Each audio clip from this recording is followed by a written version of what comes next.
I don't enjoy it. It's necessary. It's necessary. So every morning I wake up, it's not just about working out, but for me, working out has been a very big part of my mental growth. So for me, if I am not challenging myself every day, and I swear to God, people will not believe it.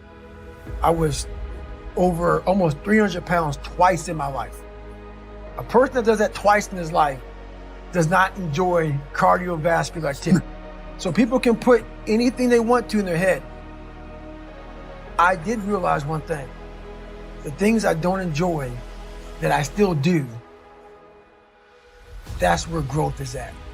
And that's, for me, the only place growth is at, is in that very uncomfortable zone.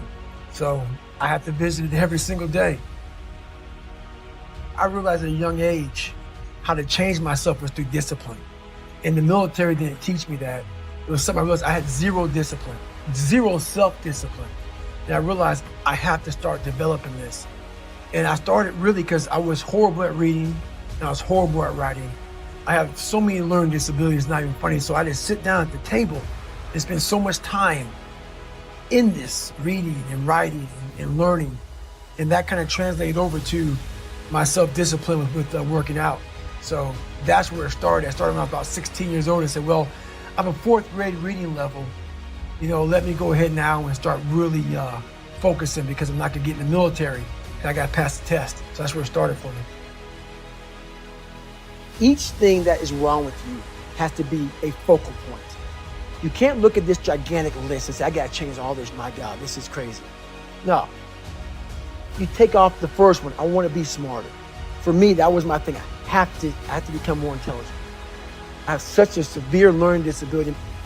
I had to now get that one thing and then strategize in that one problem. How can I do this?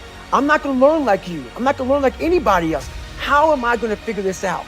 So I then figured out, okay, where are my strengths here? Where are my weaknesses in learning? All right, man, how am I gonna do this? And I figured out a way to do it by just strategizing. So how I learn to this day, if I have a big manual to study, I will have to get a bunch of spiral notebooks from the daggone store, and each page, I have to write each page out, maybe 10 times. So there was a 1,000-page dive manual that I got 18 months before I went to dive school. Most people, I'm not smart, I'm gonna go see if I can pass this test. I realized, hang on a second, I'm not smart. How can I get past this? How can I get through this obstacle? I need to acquire this book 18 months in advance because it could take me 18 months to write down each page over and over again to then put it to memory.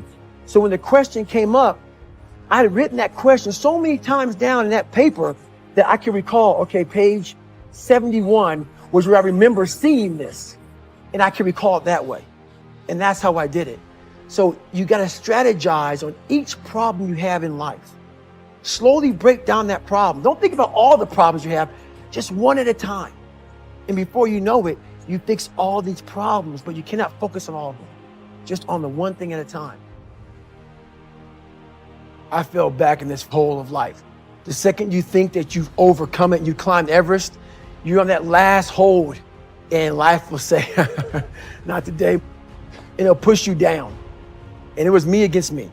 My pants were down to my knees. I was just, whatever was going on, I was in a bad shape. So I went to the bathroom and I went to the mirror, and the reflection in it revealed a lot of bad things. A lot of things that I was hiding behind the saggy pants. And I'm looking at myself in the mirror going like, God, dog, dude, you are something else, man. Like, you have created a character. I want to be at the cool guy table, and whatever I could do to get attention, I did. It wasn't me. It wasn't who I was inside, but I was scared for anybody to know who I was inside. So in that accountability mirror, I call it, I got real with myself. I was dumb. And people say, oh, you have a learning disability. I had a learning disability, but I realized I was lazy. I called myself out there. I called myself out every which way possible. I didn't call myself out. I was just honest. I was honest. Look at yourself, man. Look at yourself. And it was that day in a couple of days after that, I just got real with myself. And every day I came home, I called the accountability mirror. What am I going to do today to change what I see in this mirror? What am I going to do today? And a lot of it was I stopped sitting with the cool guys. I actually tucked my shirt in and went to school looking like, hey, man, this is how I'm going to look. If you don't like it, so be it. I had to really wear this layer of skin. I had to develop a really calloused skin on me to take whatever you're going to call me, you're going to call me. Whatever I'm going to be, I wasn't a geek, but whoever I am, you're going to see me. You're going to see me for who I am because I need to change who I'm not. And that accountability mirror just became raw. And when I became fat over the years, because I fell back in the hole, I called myself fat because I was fat. And people don't want to do that. They want to say, oh, don't call yourself fat. Don't call yourself dumb. If you're not real and raw with who you are, nothing's going to change. And in this nice new world that we live in, we want to hear, you're just a little big. No, man, you might be fat. And it's okay to hear that from yourself and from everybody else. So that's where it started at. And it's raw. It gets ugly sometimes with me in the mirror, but I'm also proud of myself to be able to tell myself that and then fix what's in that mirror. So what happened in my life was we started to get, I call it like the rucksack.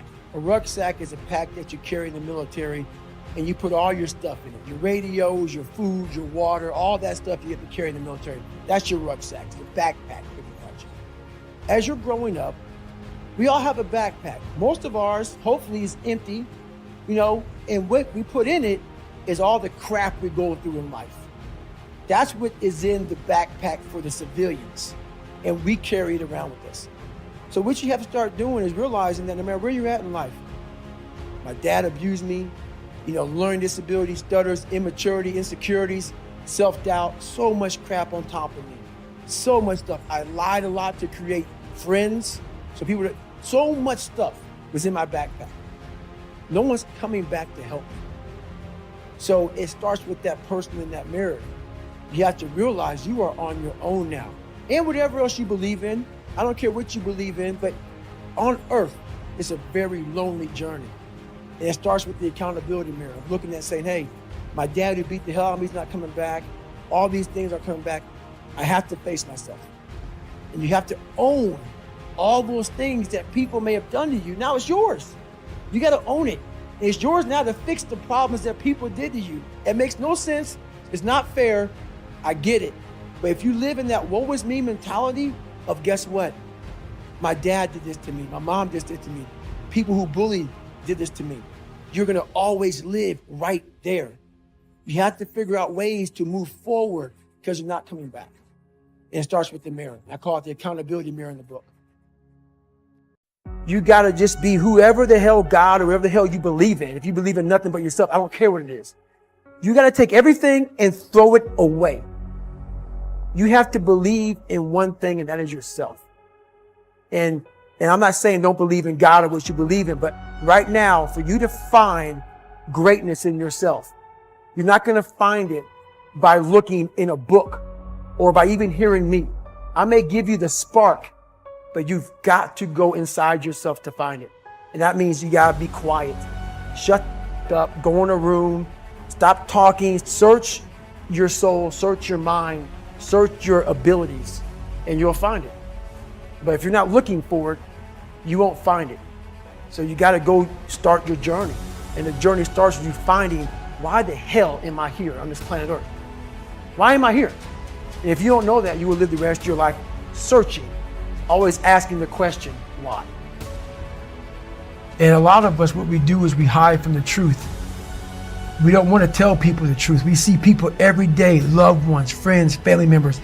We see them walking around. Everybody sees them. The best thing you may ever do for someone is say, hey, guess what, brother? You're a piece of right now. You may not say it just that way, but that's what you may want to say to somebody. Look, man, I love you to death, brother, but your life sucks. You are so much better than this, man. You are so much better. I'm watching you fail and I can't do it. So the best advice I ever got was a negative comment from my grandfather. You ain't gonna amount to shit. And he didn't mean it in like a mean way. He meant it as honestly. You're allowing this world to kick your ass. And it's going to if you keep on letting it do it. And it stuck with me. It stuck with me for a long time. It sticks with me today. So a lot of people can live with themselves.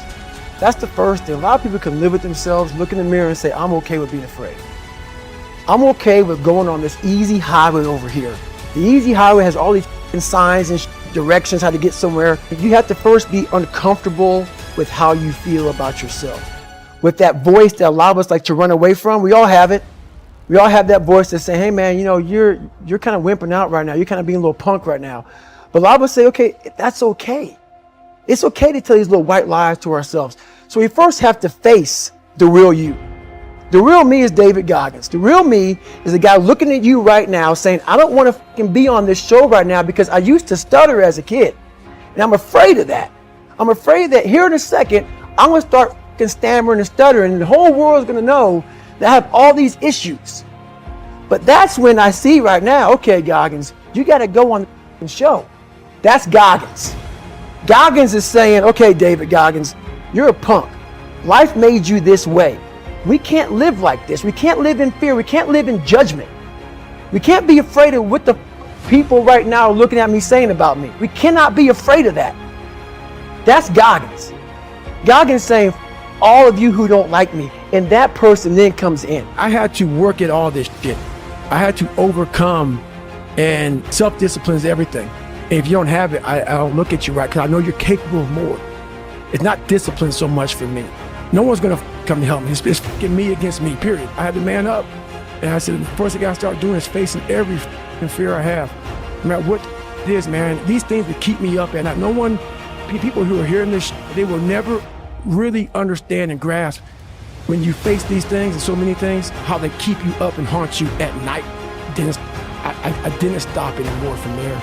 And I started realizing through this process that the mind is what you created. And I started opening different doors that I didn't think were even there, that I didn't think even existed. And the more doors I opened up, the more I started realizing that my potential is damn near endless. I say it all the time, you have to suffer.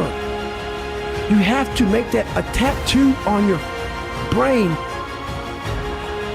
One of the most powerful weapons I have, man, is a cookie jar. In times of need, even the hardest person forgets how badass they are. So I've been through a lot in my life. When you're going through a hard time right now, you forget all the hard you endured. So the cookie jar is a reminder that, oh, I can get through this hard time right now, but you gotta take a second or two to reach into the mental cookie jar. Let's say it's a fortune cookie. But in my mind, my mom used to buy these cookies, you know, in the cookie jar. There's an Oreo, Chips Ahoy, whatever. That's where I got the cookie jar from. But you got to open up and say, okay, man, I was in 3 hell weeks and I got through 2 of them. You know, I was in Ranger School. I endured, I saw these beatings. My mom's soon-to-be husband got murdered. I saw a little kid's head get ran over. All these things I endured alone. I had to remind myself of the strength and the power that I have, that it's in me. It's just a reminder of how badass you are in hard times, because, you know, we just forget that bad time consumes our mind and we forget who we are. Honestly, is they have the woe is me mentality. It's too hard. Life isn't fair. These things in life are not easy for me. You look to your left, you look to your right, and you start to judge yourself off other people. Like, if you're a female, well, she's skinny and she doesn't work out as hard as I do. And everything starts to corrupt your mind. You start to look around too much at other people and what they're doing, and that starts to corrupt your own dialogue. We are judging ourselves against too many people. You have to judge yourself against yourself. And that's the one thing I started learning, man. This isn't a race against me and Rich Roll. This is a race against David Goggins and David Goggins alone. And once you can silence all that outside interference and things that are attracting your mind to everything, you can then start to grow in realizing I'm stressed out for no reason. This is my own little race. This is my own timeline, and this is how I'm going to run it. That's the big thing, man. And that's why it was important for me to finally realize, stop being all these fake people I used to be, stop being afraid. There was no growth. You can't build a house on the foundation. So I had to get down to the actual mineral soil of who I was, and that's when you can start real growth. It starts to peel all those layers away, all those artificial layers away. If you're willing to suffer and suffer and go back in the grind. That internal dialogue you have with yourself when you're in misery and you're uncomfortable, it's a real, scary, unfiltered, no lying dialogue between you and yourself. And people know exactly what I'm talking about when you're in a bad spot in life and your mind is saying all kind of, that's who you really are. That's the real you. No Rocky Balboa moments going on up there. You're like, hey, you know, it's round 14. Let's come on. We got this. No, it's like, I'm out of here, man. This is crazy. That's where the growth happens. When you're able to stay in that moment and talk yourself back into the suck of wherever you're going through, and you start stripping those layers away. But as you're stripping those layers away, you're building calluses in your mind. That's where the growth starts to happen, is when you have to force yourself to stay in it. You can't leave it. So a lot of people can live with themselves. That's the first thing. A lot of people can live with themselves, look in the mirror and say, I'm okay with being afraid. Is now where I'm at today. And that is, when you finally get to that point, for me, it's forever lasting peace. Greatness isn't running 200 miles at a time or doing 4,000 pull-ups or being a SEAL. You gotta first see it. You gotta first create this vision in your mind. Greatness is whatever the hell you dreamed of in your own mind.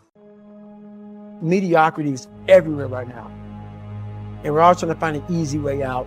And we're judging ourselves. Let's say there's 10 people in this room and we're all mediocre. But I'm the best of the mediocre people. I now think I'm great. I'm great. We surround ourselves around people that make us feel great. They tell us what we want to hear. The second we put ourselves amongst the uncommon people, we don't like that feeling, that challenging feeling of that person who's waking up at 3:30 in the morning and say, hey, put your shit on, we're going for a run. We don't like that challenge. We like that person who says, hey, you know, man, I don't feel good today, man. And they say, oh, it's okay, brother. Take a day off, man, we'll get a pizza and watch the game. We like that. We love that feeling. Why? Because you understand, man, we're good, bro. We don't want that in our lives. We don't want that person who's constantly challenging our weaknesses. Stop being a punk. We want that person who's constantly, you know, making us feel nice and good and secure in ours. That's the mediocrity of life. We want to be the best amongst the average people. People wonder, how do you stay hungry all the time? Because after I accomplish something, I don't sit back like a lot of guys who graduate buds, graduate this, graduate that. They get comfortable. They wonder why I'm getting weak, man. I don't know, I lost my edge. What's going on? Because once you hit the top of the mountain, guess what happened? I'm good. I'm good, so you wonder why you're falling down now. Because once you reach the top of the mountain, you got to build up another one. That's mediocrity. There's a lot of people in mediocrity who have a nice resume, but they're one-timers, man. They hit a one-time deal, they busted it open, got a lot of money, but they're good. You're mediocre now, man. What are you doing today, tomorrow, the next day? That's why I don't listen to theorists. I don't listen to all that bull. That's the person who's gained knowledge. You gain knowledge through suffering. Whatever the shit is that made me nauseous and sick to my stomach, it made me hurt. There's no ending. And that's the person I listen to. And on the other end of suffering is a world that very few have ever seen. It's a beautiful world, because that's where you find yourself. You don't find yourself in over here. You find yourself on the other end. Like that 100-mile race I was on, I ran it for 24 hours. I found myself on the other end of that race. That 19 hours, I found, wow, there's a whole nother world out here that I've never even saw. But the world is in your mind. And that's what all that mediocrity is about. Mediocrity is contagious. It's an endless process. Endless process. All that shit that I went through in my life to get here today, it is tattooed. It is tattooed in my brain. Every day I wake up, I am constantly battling that person that is like, man, you know, back in the day, this happened to you, man. You know, like, you got caught so many times and your dad beat the shit out of you, man. And, you know, you couldn't read and your dad going junior year. All these things start to creep up, even now where you're at today. Every day you're having to constantly battle. It's not as bad as it used to be by any means, but that person's still there. That person always lives. That's the point about it. You have to continue to always challenge yourself every day. Growing up, I was the weakest person in the world, I thought, in my mind. And the most important conversation is the one you have with yourself. So when you think that, it becomes truth. I do believe now there's not many people on the planet who can do what I do. I don't do it for money. I don't do it for fame. I don't do it for a professional sport. I don't do it for a trophy. I don't know many people who get up and get after it like I do on a daily basis for absolutely nothing. No one sees me. No one knows me. No one knows half the shit I do on a daily basis. And I don't know of anybody who would do it for nothing. Just for nothing. Just for pure fact of I'm trying to get harder and tougher mentally and physically every day of my life. Even though my life gave me a lot of challenges, that didn't, so people say, oh, well, how can I become hard if my dad didn't beat me, if I didn't stutter, if I wasn't called names, if I wasn't bullied, if I didn't endure all the things you endured? And yeah, all those things can make you a hard or they can make you very soft. You know, I made a choice, and those things didn't make me hard. I had to find strength within them. Where I became hard was the discipline, the self-discipline. Key word is self. Discipline is great. Self-discipline makes you a master of yourself because no one is helping you. That's where you really start to callous your mind. You callous your mind not through enduring a hard childhood or a hard life. It's enduring the things that make you uncomfortable, which is we all have this list in our head of the things that we want to stay very clear of. Some of us are afraid of heights. Some of us are afraid of getting up early. Some of us are afraid of cold water. Some of us are afraid of going to college. Whatever it may be, we have this list that we are staying very clear of. You need to get that list, put it in front of you, and start making that list the only list you go from. During this list is how you start to create the calloused mind. You're never going to be able to callous your mind by going to this magical list in the golden tool shed that makes you feel all comfortable and fuzzy inside. There's no callous there. I'm as human can be. That's why what you see is what you get. At that moment when I was giving my speech, and I thanked my uncle for being there, and I got to my mom, it wasn't just about her. It was, I know what she went through, I know what I went through, and we got knocked down so much. I had a moment in front of all these great American heroes where I had a chance, it was like so fast, it went through me like lightning, of I can't believe I'm here. I can't believe I'm getting an award like this. That kid who was in the fetal position the majority of his life. And so much the fact that my body and my hip flexors are tight to this day, that even though I was standing erect, my mind was in the fetal position. And when I looked out amongst all those people, it was a sense of pride. I can't even explain. It's the moments of 3 hell weeks. It's the moments of in that room by myself studying for hours and hours and hours, trying to catch up with all the kids who are above me. It's just those moments, like the real raw moments of life that was like, boom, hit me and we're gone. But I was like, I did that. I overcame it. You know, it's like, this is power behind all that. And that's the feeling I was looking for in my life. I found it. It wasn't money, it wasn't fame, it wasn't awards. It was that feeling I have right now. The feeling of I'm about to break down, but it's not of like, oh my God, I'm upset. It's like I worked myself so hard that I turned a person this up into this girl right here. Not off of reading a book off a theorist, off of going to work on myself and saying, I don't know how to do this, but I know that to get over there to that side, I got to grind myself into a fine powder. And I did it. I did it off of sure will. And very few people will know how that feels. If I don't give you all of me, why the hell am I here? Why? How will you learn from me? People take so much offense to me. You will never learn from people if we always tap dance around the truth. We tap dance around the truth by finding the right words so I don't hurt you because you have thin skin. No. Tighten up, people. It's okay. Trust me. It's okay. It's okay. What are you going to do now? They don't own your life. How are you going to control that now? How are you going to flip it upside down and say, Roger that, now I'm going to harness, and you'll read about me years from now. Some are actually born with some genetic freakishness. I was not. Don't forget the first 3-4 chapters when I couldn't read as a junior in high school, where I hid out, where I got beat so badly that I became afraid of every motherfucker that ever lived on the planet Earth. Everybody. I had to reinvent a human being. I sat at home for so many nights by myself, broken, not just physically, mentally, spiritually, mental toughness, strength, power. I'm like, I didn't have any of that.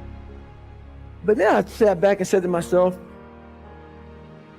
I actually sat back when I was fat, nasty, out of shape, miserable, and created a human being in my mind that didn't even exist. And said, that's what I want to be. I want to be that guy. I want to be a guy that's capable of doing exactly what I'm doing today. And you have to, if you weren't born that guy, that mentally strong guy, he can be made. Woman, man, whatever the hell you are. It can be made. But in making that person, you have to be able to turn down book deals. You have to be who you are every day of your life, and never care about anybody who gets in your way that said you're not doing something the proper way. It's all on you. It's all on you. The self part is what's big. We need someone to hold people accountable. We count on people too much to get us through. And we look to our right, we look to our left, we're looking for help. And if you can build that self, you can build that total accountability in oneself. And it's not about being selfish. I'm trying to create a better me. So hopefully people who are hearing this are taking it the right way, can say, I can run a mile. It ain't about running 205 miles, doing 4, being a city. It ain't about all that shit. It doesn't matter. I want you to see how far you can go. I didn't have a trainer. I didn't have a nutritionist. It was the self-discipline that I had. Thrive. No one said, hey man, you're 297 pounds, man. I'm gonna help you out. I'm gonna help. Hey man, you're not smart. I'm gonna help you out. I had to work at all this shit. I had to overcome, and self-discipline is everything. And if you don't have it, I don't look at you right, because I know you're capable of more. It's not discipline so much for me.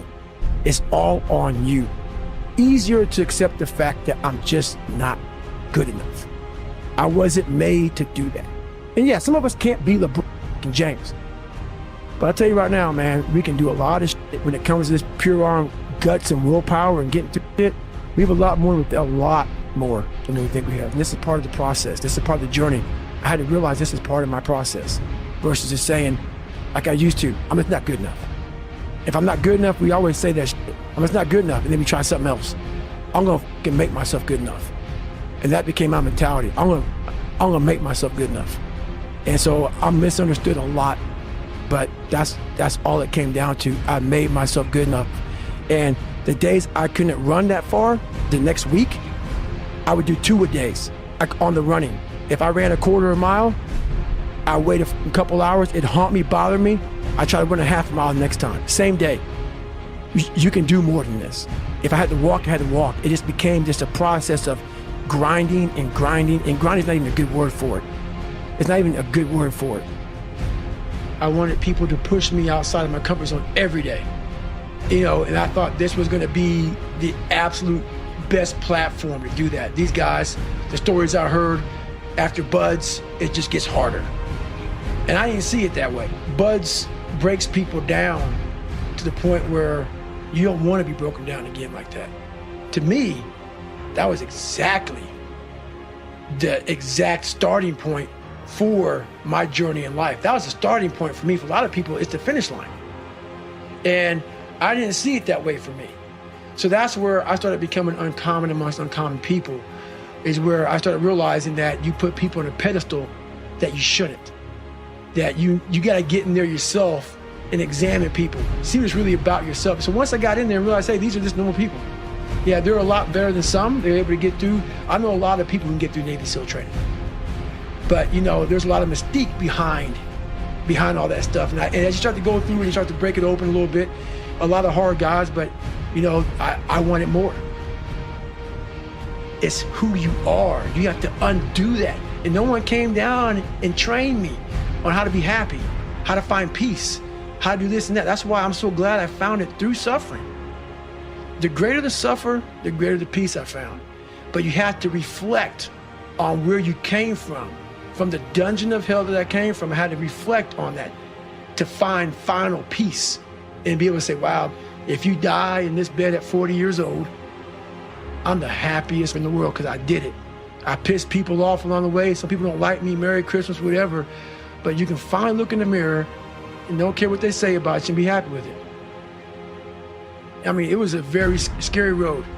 A guy who was afraid of a lot of things, to then find power in fear, to find power in overcoming fear, and to get to where I'm at today, where there's very few things I'm really afraid of because I know how to control it. I know how to manage it. I know how to work it to my advantage now. It's something else, man. So I really challenge people to really do a live autopsy on your brain. And the reason why I talk about my childhood so much in this, because I don't want you to put a title on me. Because once you title me as a freak, you now put yourself in a position where you can be very comfortable in saying, it's just not possible for me. That's it. That's it. He's that guy. He's that special guy. Nope. And that's the thing that makes me so pissed off in this world, man. The only thing that gets me mad nowadays is that so many people die with untapped potential because they think that someone else is better than them. And they were born, not with the greatest tools. You need the ability to grind your ass into a fine powder. And when you're in that fine powder, find a way to build that back up repeatedly. And it's possible. Goggins saying, all of you who don't like me, who don't want to, and that person then comes in. But you have to be David Goggins and say, man, I'm afraid of this. Life made me this way here. I stutter. I have these issues with reading and writing, and I'm fat and I'm insecure. You have to face that in that dark room. In that dark room is who you are. But in that dark room is where you have to create another human being that walks out of that dark room to face who you are. That's the only way you're going to get over all those things. You have to create someone else. Not like you have two different personalities. It is you, but you have to find strength.